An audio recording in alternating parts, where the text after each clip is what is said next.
D'abord, merci à vous quatre, les mousquetaires, je vais vous appeler comme ça, parce qu'il y avait les mousquetaires de Claude Bernard, donc qui ont créé l'infectiologie française, et puis là, il y a les mousquetaires de Marseille. Merci beaucoup de m'avoir proposé de vous faire cette présentation. Ça me fait toujours plaisir de venir à Marseille, parce que je me sens un peu chez moi, je ne sais pas pourquoi, c'est probablement parce que la Méditerranée n'est pas loin. Et donc, vous m'avez demandé de faire dépistage systématique des BGN, des DTR, tout le monde a tout dit, donc ça va aller très très vite. Mais vous me connaissez, et étant à Marseille, je ne peux pas ne pas être un peu provocateur.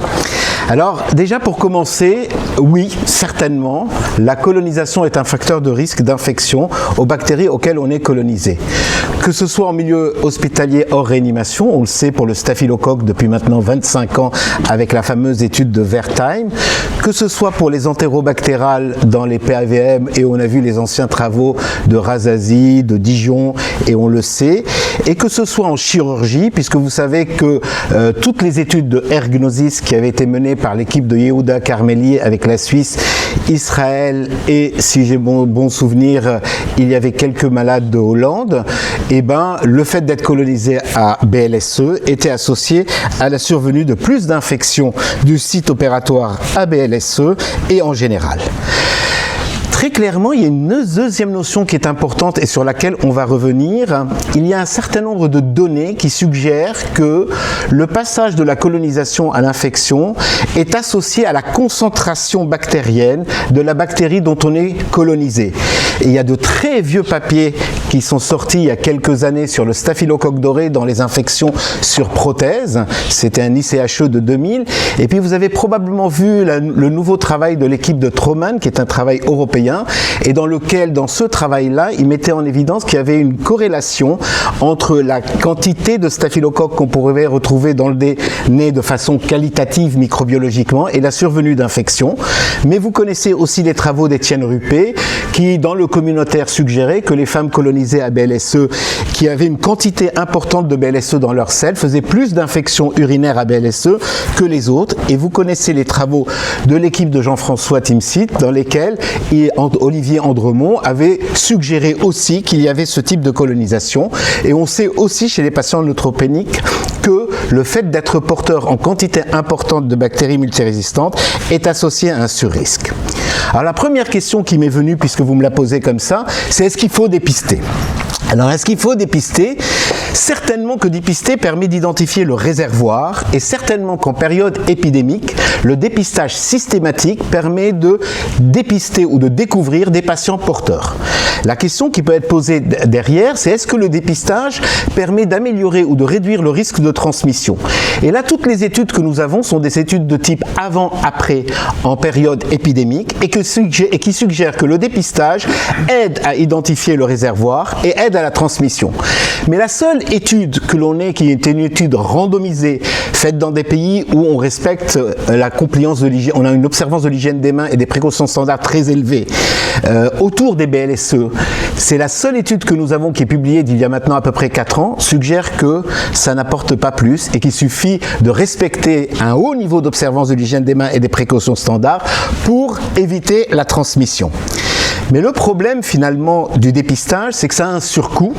Ça a un surcoût et que quand on regarde finalement la nécessité de faire du dépistage et de mettre en place de l'isolement, eh ben le coût est certain. Et dans les périodes épidémiques, et ça sont tous les travaux de Jean-Christophe Lucet, il semblerait qu'on serait bénéficiaire de continuer à dépister.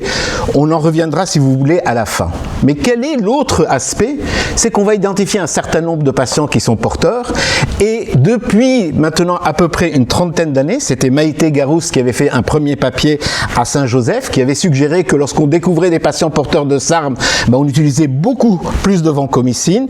Nous-mêmes, nous l'avions regardé sur les BLSE et François Barbier l'a fait sur la base Outcome Rea, suggérant que plus on découvrait des patients porteurs, plus on utilisait à tort finalement des antibiotiques dits de réserve. Et donc il y a une autre face de la médaille qui est quand même inquiétante et sur laquelle il faut absolument réfléchir.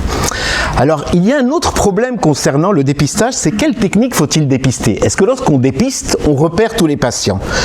Toutes les études qui ont été travaillées autour des bacilles à gram négatifs au niveau rectal suggèrent une sensibilité de 70%.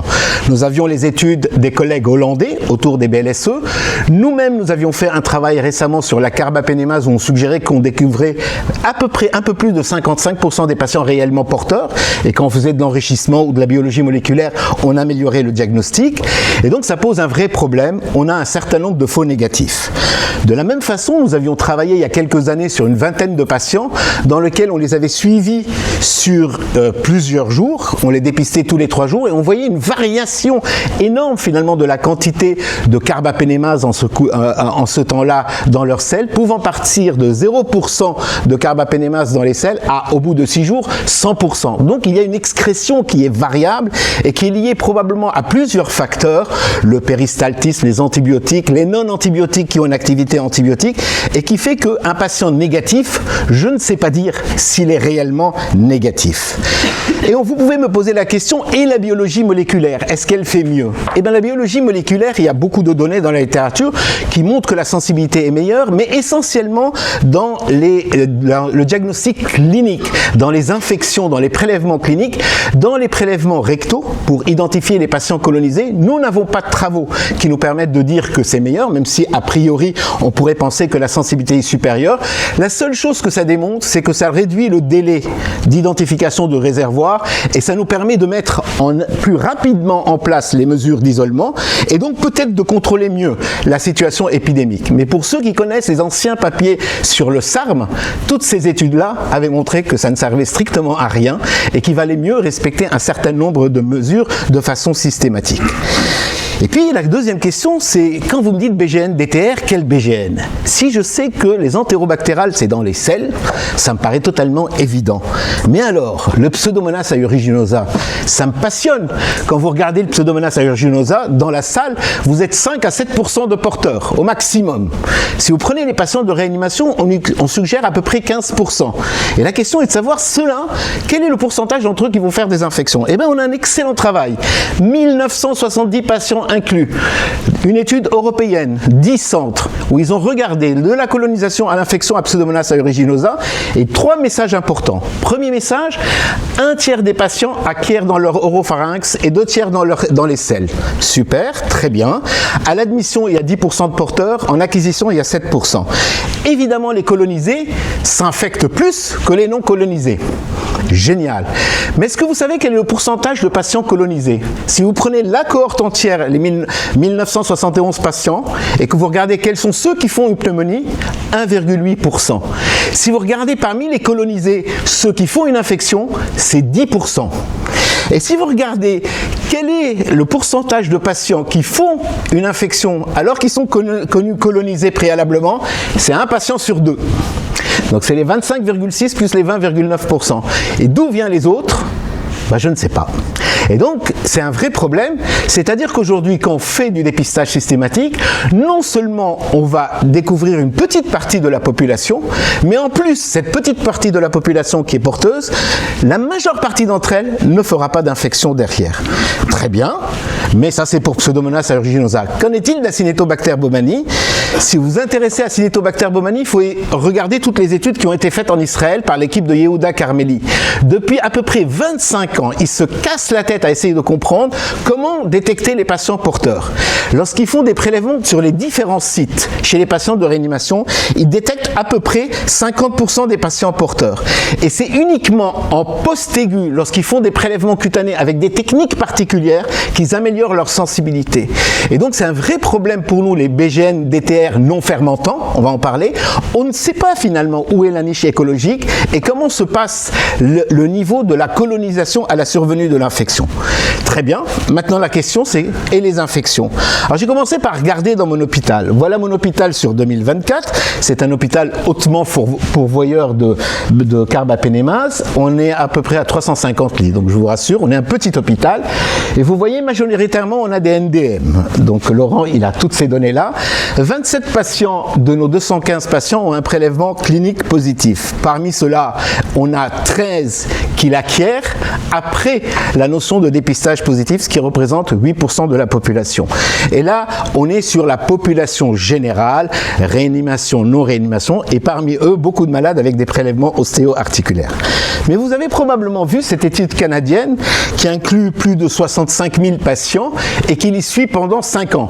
C'est une étude rétrospective et dans laquelle ils vont regarder chez les patients colonisés quelle est la fréquence ou la prévalence de l'infection en fonction de différents mécanismes de résistance. Et ils vont les suivre jusqu'à une période de 2 ans à peu près. 3 messages importants. Alors le premier, tout à l'heure, vous faisiez la remarque que les carbapénémas peut-être s'infectent plus fréquemment les BLSE. Et je pense que c'est parce qu'on ne compare pas les mêmes situations. Si on compare les carbapénémas d'aujourd'hui au BLSE du début de l'épidémie des BLSE, c'est le même profil de patients et probablement que la fréquence du passage de la colonisation vers l'infection est à peu près équivalent. Pourquoi? Parce que la majeure partie de nos patients qui ont des carbapénémas sont des patients hospitaliers, qui ont des comorbidités, qui ont des procédures invasives et donc qui vont s'infecter plus que les autres. Et quand vous commencez à regarder épidémiologiquement toute la population, ça commence à changer. Ça commence à être à peu près équivalent pour les 3 espèces et 3 mécanismes de résistance qui nous intéressent le plus, sachant que l'entérocoque récent à l'avant-co, ça reste quelque chose d'extrêmement rare.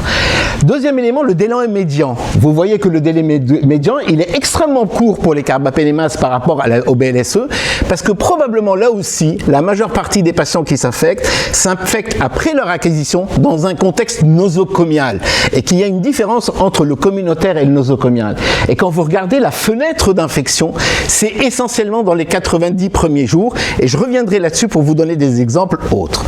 Si on prend Acinetobacter baumannii, un seul message, donc ça c'est une étude qui a regardé pendant le Covid, donc c'est un peu particulier, 67,5% des patients s'infectent. Mais pourquoi? Parce qu'ils ont un profil différent.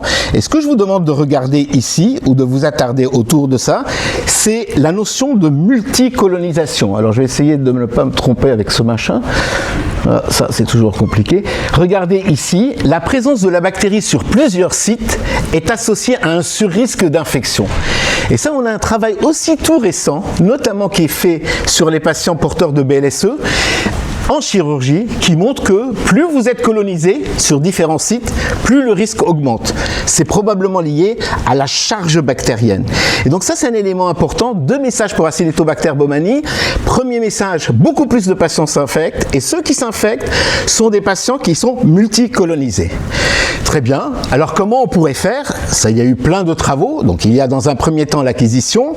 L'acquisition entraîne donc entre guillemets, une colonisation, une amplification probablement par l'antibiothérapie, je reviendrai vers cela. Dans les travaux d'Olivier Andremont et de l'équipe de Jean-François Timsit, il y avait cette notion de transfert vers l'orotrachéal, puis la survenue de la PAVM, et en ce qui concerne la bactériémie ou l'infection urinaire, la translocation bactérienne ou l'infection urinaire par, entre guillemets, continuité géographique. Alors maintenant, vous voulez savoir quels sont les facteurs de risque associés. Je ne vous répondrai pas à cette question, parce qu'aucune des études qui est faite ne me permet de les utiliser en pratique clinique. Et la dernière fois que j'ai présenté cela, le modérateur qui est présent dans la salle a dit « So what ?»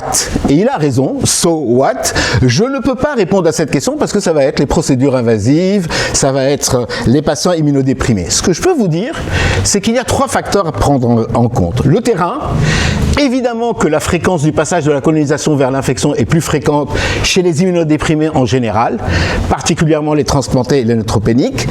Certainement chez les patients de réanimation, mais pas tous les patients de réanimation, ceux qui sont exposés à des procédures invasives et à une durée d'exposition prolongée. Un deuxième facteur qui est important, ce sont les espèces microbiennes. Si vous prenez le communautaire, je ne sais pas si pour l'instant il y a des infections à carbapénémase dans le communautaire. Ça c'est un clin d'œil pour Laurent et on va en discuter. Je ne sais pas si ce ne sont pas des infections associées aux soins. Et si on prend les associés aux soins, 2 choses. Hors réanimation, Klebsiella est majoritaire. Et Klebsiella, on pourrait se poser la question, est-ce que c'est lié à Klebsiella en tant que tel? Est-ce que c'est des clones particulièrement virulents? Est-ce que c'est lié aux conséquences de Klebsiella dans le microbiote? Ou est-ce que Klebsiella est simplement le reflet d'une population particulière, puisque c'est une bactérie ou une espèce sous-dominante, qui fait que les porteurs de Klebsiella sont porteurs alors en quantité peut-être importante. Et là, on n'a pas de travaux pour essayer de comprendre cela. Et puis, vous avez Acinetobacter et Pseudomonas aeruginosa. Et je voudrais juste m'attarder à deux choses parce que vous l'avez évoqué tout à l'heure et je pense que c'est fondamental et j'ai adoré ce que Laurence a dit. Elle a dit que tous les antibiotiques finalement sont associés à des conséquences écologiques et ça je trouve ça génial, mais vous le disiez depuis très très longtemps ici.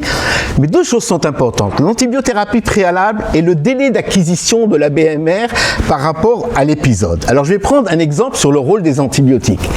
Difficile, mais Laurent l'a dit, tous les antibiotiques sont associés à de l'émergence. Donc d'autant plus que vous êtes colonisé. Si vous êtes colonisé à une carbapénémase et qu'il y a une résistance au fluoroquinolone, vous recevez des fluoroquinolones, c'est la carbapénémase qui va dominer. À condition que la fluoroquinolone diffuse dans le tube digestif et que sa concentration par rapport à la CMI de la bactérie soit une concentration, on va dire, subinhibitrice. Parce que si elle est inhibitrice, vous allez probablement ne pas l'avoir. Et je pense que cette notion-là est importante et je vais essayer de vous donner deux exemples là-dessus. Un premier exemple sur le rôle un peu amplificateur, c'est l'exemple de l'équipe de Bichat, c'est l'équipe de Laurence, qui ont pris des femmes à l'admission qui reçoivent une dose de lévofloxacine pour une infection urinaire et qui regardent, après une seule dose de lévofloxacine, qu'est-ce qui se passe dans le tube digestif de ces femmes-là. Et donc, ils regardent de façon quantitative et donc vous voyez que par rapport au contrôle, si vous regardez le total des entérobactérales, comme la lévo a une très bonne activité, eh ben vous avez une chute de la concentration des entérobactérales. Par contre, si vous regardez sur la résistance, qu'est-ce qui augmente de façon significative? Ben, ce sont les entérobactérales résistantes à la ciprofloxacine. Et donc on peut très bien imaginer qu'un patient qui est porteur de CPE, pour lequel vous lui donnez une fluoroquinolone, et ben ce qui va rester dans son tube digestif, c'est que de la carbapénémase. Et donc là, ça va l'exposer à un risque. Le deuxième exemple, c'est sur le rôle protecteur. Et là, je vais vous prendre deux exemples sur la chirurgie.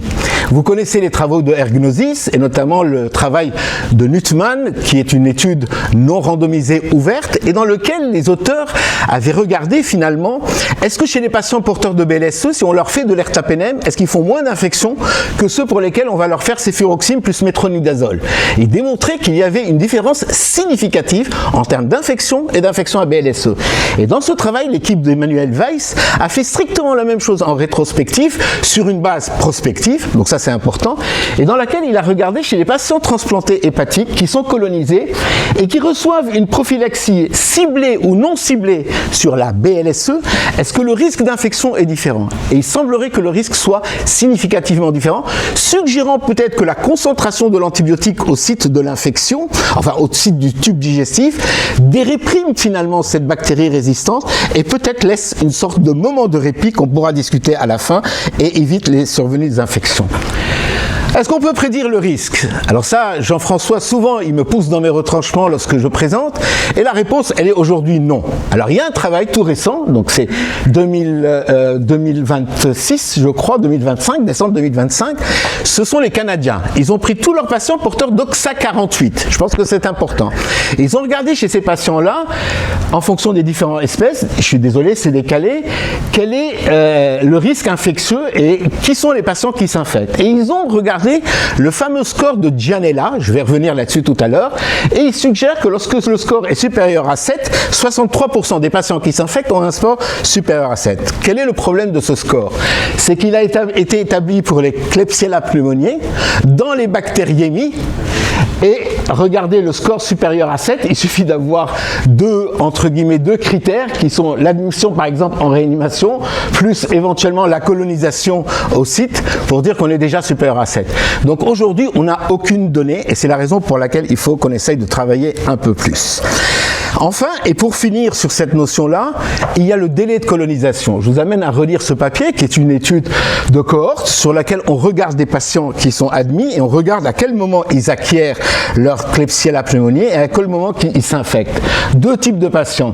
Des patients qui sont colonisés dès le début du séjour, des patients qui acquièrent une Klebsiella pendant leur séjour. Le profil des patients n'est pas le même. On s'attendrait à ce que ceux qui acquièrent fassent moins d'infections que ceux qui n'acquièrent pas. Parce qu'ils sont plus jeunes, parce qu'ils ont un taux d'admission, donc les autres ont un score de Charlson plus élevé. Alors, ils ont certes plus d'exposition aux procédures invasives, mais regardez, 39% de ceux qui étaient antérieurement colonisés s'infectent et ceux qui viennent d'acquérir 65%.